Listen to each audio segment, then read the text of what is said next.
Magandang umaga, narito na ang PTV Balita ngayon. Nagsimula na ang mga otoridad sa pagkuha ng DNA sample na gagamitin para i-match sa mga kalansay na nakuha sa lawa ng Taal Lake.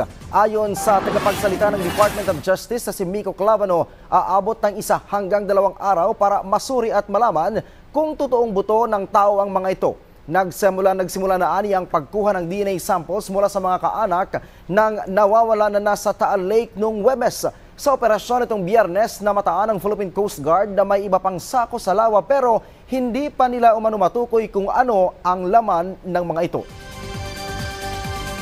Sa ibang balita, nagpahayag ng pagkabahala ang National Task Force to End Local Communist Armed Conflict laban sa panukalang Anti-Red Tagging Bill.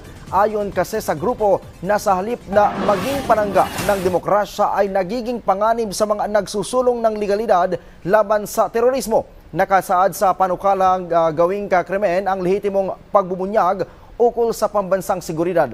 Layon din nitong patahimikin ang mga dating rebelde at biktima ng insurgency at bigyang lakas ang mga lihim na galamay ng CPP, NPA, NDF na namumuhay sa panlilinlang.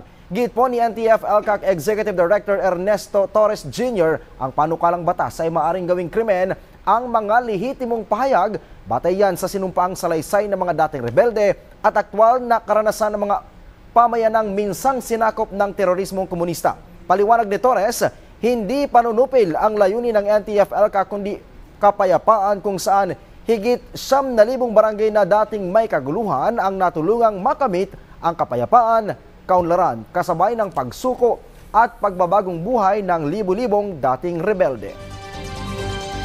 At yan na po ang mga balita sa oras na ito. Para sa iba pang updates, i-follow at kami sa aming social media platform sa @PTVPH. Ako po si Ryan Lisiges para sa Pambansang TV sa Bagong Pilipinas.